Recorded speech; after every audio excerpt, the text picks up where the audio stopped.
Florida added over 300,000 net new residents in a single year during the pandemic. Prices in some markets climbed 50, 60, 70% in under 2 years. Every analyst on television had a reason it would keep going: the weather, the taxes, the remote work migration. Real estate agents in Cape Coral were fielding 20 offers on a single weekend. Investors in Kissimmee were cash-flowing vacation homes without even trying. That was then. Right now, in mid-2026, we have actual data, not projections, not forecasts. The numbers have already moved. Prices are falling. Inventory is piling up. Sellers are cutting asking prices by the thousands, and in some markets, buyers still aren't showing up. 10 specific towns are absorbing the worst of it, each one for a different reason: overbuilding, insurance crises, legislative reckoning, or an investor math problem that no longer adds up. Some of these markets are places retirees flocked to just 3 or 4 years ago. Some are the waterfront dream towns that defined the Florida retirement pitch for a generation. All of them are now somewhere you'd want to understand before making any real estate decision. Here are 10 Florida towns the 2026 housing crash will hit hardest. West Palm Beach. Palm Beach County is now holding public town halls about its housing crisis. That's not a metaphor. The city of West Palm Beach and county officials are convening community meetings specifically to address the financial instability threatening local condo residents. When government bodies start running emergency forums about a neighborhood's housing stability, the situation is past the warning stage. The problem here is structural, literally. Older waterfront condominium buildings along Flagler Drive face a specific combination of coastal deterioration that makes repairs uniquely expensive. Salt air corrodes the steel reinforcing bars embedded in concrete. Once that corrosion spreads, you get what engineers call spalling, chunks of concrete separating from the structure. The seawalls and bulkheads holding back the intracoastal waterway are eroding. These aren't cosmetic repairs. They are deep, costly, structural mandates with no cheap workaround. Palm Beach County carries the highest condominium non-compliance rate in the entire state. 72% of qualifying older buildings have failed to meet the deadlines set by Florida's new structural reserve funding law. That law, enacted after the 2021 collapse of Champlain Towers South in Surfside, which killed 98 people, requires condo associations to fully fund reserves for critical structural components and complete mandatory inspection milestones. For decades, associations kept monthly fees artificially low by voting to defer this maintenance. That option is now gone. To close the gaps, associations are issuing special assessments, six-figure bills sent directly to unit owners. Many of these owners are retirees on fixed incomes who did not budget for a $100,000 surprise charge. Some buildings have lost their master insurance policies entirely and are now paying 200 to 400% more on secondary market coverage. The owners caught in between, too burdened to pay the assessment, trying to sell into a market where conventional lenders won't write mortgages on non-compliant buildings, are flooding the market with distressed listings, properties sitting, no qualified buyers, prices falling. West Palm Beach is not a fringe market. It is one of the most prominent condo corridors in South Florida, and right now, it is the county with the worst structural compliance crisis in the state. Kissimmee. Nobody built too few vacation homes near Disney World, that much is certain. Kissimmee in Osceola County became one of the most targeted short-term rental investment zones in the country during the post-pandemic tourism boom.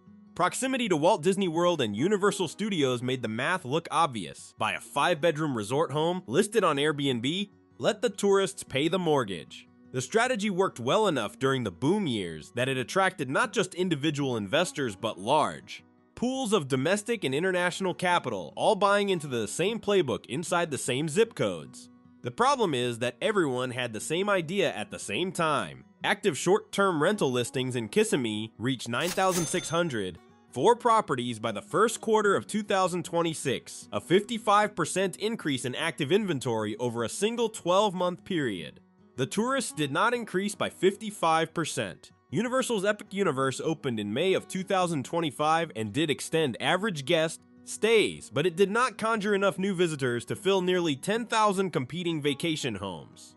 Average occupancy now sits at 46%. These homes are empty more than half the year. The revenue seasonality makes it worse. Monthly short-term rental income peaks around $5,200 in March, then collapses to under $1,400 in September. For an investor carrying a high-interest mortgage, resort HOA fees, and commercial-grade property insurance, that September number does not cover the bills. What makes this particularly hard to unwind is the uniformity of the inventory. These are near-identical resort-style properties, same floor plans, same finishes, same pool and game room setup, all competing for the same narrowing pool of vacation guests. There is no differentiation to compete on. The only lever left is price. Investors who cannot service their debt from booking income are listing. They are all doing it simultaneously because they all bought into the same strategy at the same time. That synchronized exit is dumping supply onto a market where remaining buyers are looking at the same occupancy data and declining to absorb the risk. Prices are softening with no structural demand floor to catch them. Deltona. Deltona sits in Volusia County on the western edge of the Orlando metro area. It was built for the value buyer, affordable single-family homes within commuting distance of Central Florida's service economy. During the pandemic boom, out-of-state buyers and investors moved in fast, driving prices well above what local wages had ever historically supported. Now, the gap between what homes cost and what local workers earn is one of the widest in the state. More than 44% of Deltona's workforce is employed in hospitality, retail, and healthcare service roles. Florida's minimum wage is scheduled to reach $15 an hour by late 2026, roughly $31,000 annually. Before taxes, that is the income base for a large share of the local labor market. Meanwhile, home prices remain significantly elevated above pre-pandemic levels, and the monthly carrying cost, mortgage, insurance, property tax has pushed ownership well beyond what that income can support. Local buyers are not hesitating because of market uncertainty. They are mathematically excluded. The rental market has hit its own ceiling. 59% of all renter households in Deltona are officially cost-burdened, spending more than a third of gross income on housing. That means the tenants are already stretched to the limit. There is no room to raise rents further. Asking rents across the broader Orlando metro fell 4.3% year over year. That decline removes the income floor that buy-to-rent investors were counting on to cover their mortgages. When yields turn negative, the exit calculation changes. Investors carrying properties that no longer cash flow are listing. Each new listing adds to an inventory pile that the local buyer base, priced out by carrying costs, cannot absorb. What makes Deltona harder to recover than a market that simply overbuilt is that the problem is structural rather than cyclical. Lower mortgage rates would help at the margin, but they would not fix the underlying disconnect between local household income and current home prices. That gap requires prices to fall meaningfully or wages to rise substantially or both. Neither happens quickly. Until the math reconnects, the market stays under pressure. Palm Bay. Palm Bay sits on Florida's Space Coast. In Brevard County, it was the town value-seeking buyers found when everywhere else got too expensive. Affordable single-family homes, some employment from the aerospace and defense sector nearby, room to spread out. During the pandemic years, out-of-state buyers and institutional investors moved in and drove prices sharply above what local demand had historically justified. The carrying cost problem is now the entire story. A house listed at $320,000 looks manageable until you calculate the full monthly payment. Florida property insurance premiums have risen dramatically across the state. Flood coverage requirements expanded under new federal flood maps, and property taxes followed the rising valuations upward. Stack those three costs on top of a mortgage at current rates, and the monthly obligation exceeds what a large portion of Brevard County households can sustain. Sales volume dropped 11.3% year over year by mid-2026. The buyers who would have filled that demand have stepped back, not because Palm Bay lost its appeal, but because the all-in cost of ownership no longer fits their budget. What makes Palm Bay harder than most markets to stabilize is the new construction pressure. National home builders never stop delivering. They are still finishing large subdivisions and bringing them to market even as the buyer pool contracts. To move that inventory, builders are offering rate buydowns, closing cost incentives, and direct price reductions, tools that resale sellers simply do not have access to. A buyer choosing between a discounted new home with a subsidized mortgage rate and an existing resale property at a similar list price has an easy decision to make. The builder's discounting pulls down resale valuations, and the resale seller has no equivalent lever to fight back with. Supply keeps arriving, demand keeps thinning. Fort Lauderdale.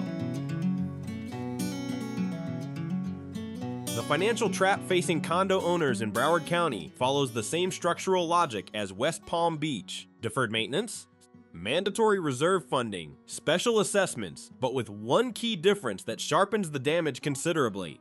The population most exposed to this crisis here has almost no financial flexibility to absorb it.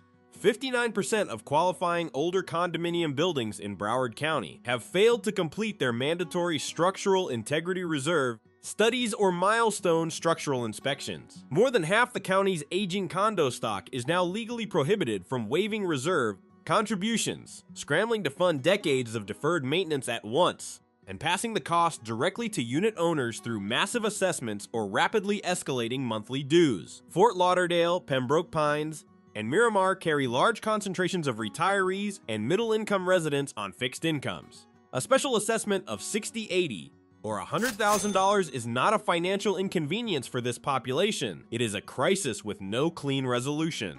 The choice these owners face is not abstract. Pay an assessment you cannot finance, sell into a market where buyers cannot obtain conventional mortgages on non-compliant buildings, or wait for the HOA to foreclose. None of those options ends well. Condo values have slipped nearly 10% across Florida over the past 12 months, and Broward is absorbing a steep share of that decline. The inventory flooding the market is coming from owners who have exhausted their options, not from sellers with negotiating leverage. Distressed supply does not hold prices up, it drags them. And with 59% of buildings still working through the compliance process, the wave of forced listings is not close to finished. There is also a financing dimension that rarely gets discussed in the coverage of this crisis.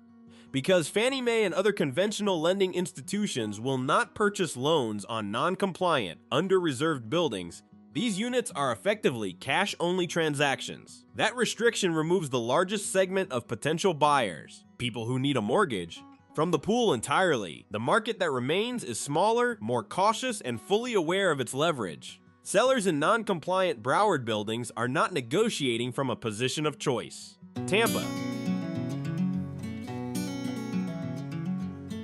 Tampa's overall housing market has softened. The city's entry in the Case-Shiller Home Price Index has posted 13 consecutive months of annual declines. But the single-family and condominium markets inside Tampa are not experiencing the same correction. They are on entirely different trajectories, and the distinction matters enormously for anyone trying to buy or sell there.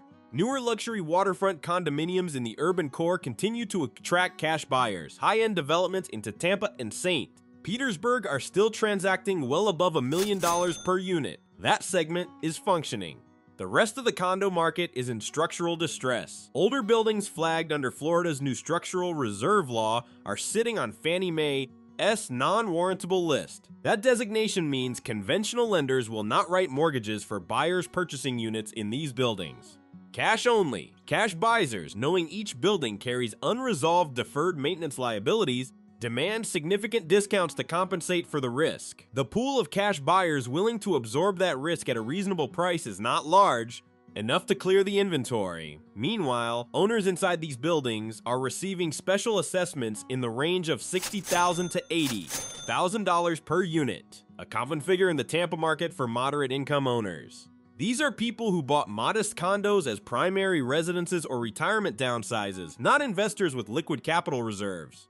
Faced with a large unplanned bill and a building they can no longer sell at full value, many are listing at whatever price generates an offer. Each discounted sale sets a new comp for the building. The next seller has to price below it. Tampa's older condo sector is not softening gradually. It is repricing fast, and the mechanism driving that repricing, the financing freeze, is not going away until the buildings achieve compliance. Naples.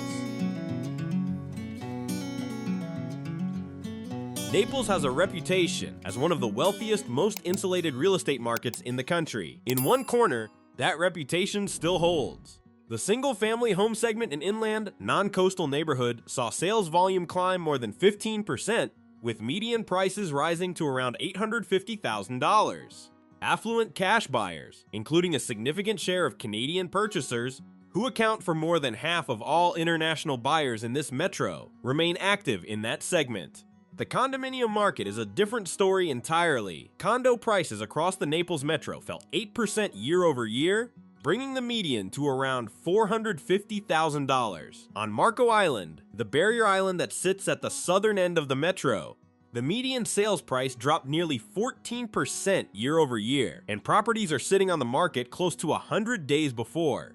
Selling buyers have leverage on Marco Island that simply did not exist 3 years ago. The average beachfront condo on the island is now selling more than 6% below its asking price. Two forces are pressing simultaneously. Federal flood maps for Collier County have been updated, expanding the zones where flood insurance is mandatory for properties carrying federally backed mortgages. For beachfront and near coastal condominiums, that addition to the monthly carrying cost is now substantial enough to change buyer math even for buyers who can afford the purchase price comfortably. At the same time, the post-Surfside Reserve Law has created a wave of aging condo owners attempting to exit before their associations issue large assessments.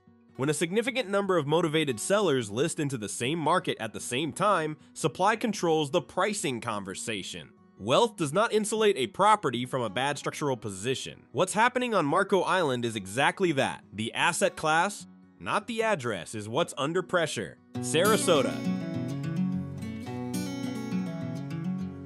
Sarasota has long been regarded as one of the Gulf Coast's most desirable retirement destinations. The art scene, the beaches, the walkable downtown, the concentration of cultural institutions that most comparably priced Florida markets cannot match. The overall metro recorded a 7.5% year-over-year decline in home prices, placing it among the 5 worst-performing metropolitan markets in the entire country. The single-family market in Sarasota County tells a misleading story if you stop there. Sales volume actually rose, and prices held near $474,000. That segment is holding. The condominium market is not. Median condo prices in Sarasota fell 15.3% year-over-year to $325,000. The average condo price dropped further, 26.7%, reflecting a severe sell-off in higher-end coastal units, where the gap between asking price and what buyers will actually pay has widened sharply. Active condo inventory has climbed to more than 8 months of supply, compared to under 5 months for single-family homes. Two entirely different markets are operating inside the same county at the same time, in opposite directions. The driver is the same as post-Surfside legislative reckoning, hitting every older coastal condo market in Florida. Complexes that kept dues low for decades by deferring structural maintenance are now facing legally mandated reserve funding requirements they cannot meet without issuing large special assessments to unit owners. Buyers who understand that liability are avoiding older buildings, which is precisely why the inventory is accumulating. The beach view has not changed. The financial obligation attached to some of those units has changed considerably, and the market is pricing that in. Punta Gorda. Punta Gorda in Charlotte County, just north of Cape Coral, recorded the steepest housing market correction of any metropolitan statistical area in the entire country between January 2025 and January 2026. Prices fell 11.93% year over year. From the absolute peak of the pandemic boom in June 2022, median prices have now dropped by 23.9%, 92 days. That is how long the typical home in Punta Gorda now sits on the market before selling. New listings are arriving at a rate 25% higher than the prior year, consistently adding fresh supply to an already saturated pool. Fewer than 5% of homes are selling above asking price, and the average sale closes nearly 5% below list.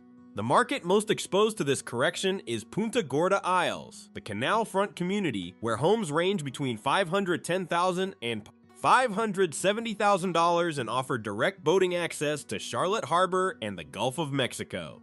That water access was the selling premium. It is now the financial liability. Hurricane Ian made landfall in late 2022 and caused severe destruction across Charlotte County, triggering an expensive rebuilding cycle that reset the insurance market for the entire area. In its wake, Property insurance and flood insurance premiums on canal front properties reach levels that deter buyers, even with substantial cash on hand. Flood insurance is mandatory for federally mortgaged properties in Punta Gorda's high-risk flood zones. When you add flood coverage, wind coverage, and property tax to the purchase price of a waterfront home here, the total monthly carrying cost has moved well past what the traditional retiree buyer, the person this market was specifically designed to attract, can justify. That buyer has largely left the pool. Despite the nearly 4% decline from peak, prices remain roughly 29% above where they were in March 2020. The correction has been steep. The floor has not necessarily been reached. Cape Coral. The Wall Street Journal named Cape Coral the worst housing market in America. That is not a ranking applied casually. It takes a specific accumulation of overlapping failures to earn it, and Cape Coral has managed to stack most of them at once. Start with inventory. In October 2021, Cape Coral had 773 active listings, a tight, competitive seller's market where homes routinely sold at full asking price. By early 2026, Lee County was carrying approximately 12,000 active listings. Months of supply, the time it would take to sell every listed home at the current pace of sales, climbed from 1.3 months at the peak to 7.3 months now. Above 6 months is a buyer's market by definition. At 7.3, sellers are competing hard for a shrinking pool of buyers, and over 52% of active sellers have already cut their asking price trying to find one. The underwater mortgage figure is what makes Cape Coral's position uniquely alarming. Nearly 8% of all mortgaged homeowners owe more than their properties are currently worth, the highest rate of any major housing market in the country. When a homeowner is underwater, they cannot sell without bringing cash to the closing table to cover the gap between what they owe and what the market will pay. Many cannot do that, so they hold on, make payments on a declining asset, and wait for conditions to shift. That shadow inventory, homeowner stuck, not yet listed, but under financial stress, creates an additional overhang that suppresses any price recovery before it can gain traction. The backstory is speculative building that never stopped when demand started slipping. During the boom years, investors and local builders flooded Cape Coral with leveraged new construction, hard money loans, adjustable rate financing. Project after project started on the assumption that prices would keep climbing and buyers would keep arriving. When mortgage rates rose and net domestic migration to Florida compressed from over 314,000 in 2022, approximately 23,000 in 2025, the buyer pool that would have absorbed all that supply simply disappeared. Unfinished and newly completed homes with unsustainable debt behind them entered the market as distressed listings, piling onto an inventory count that was already overwhelming. The median price has now fallen 9% year over year to $341,250, and the pressure has not let up.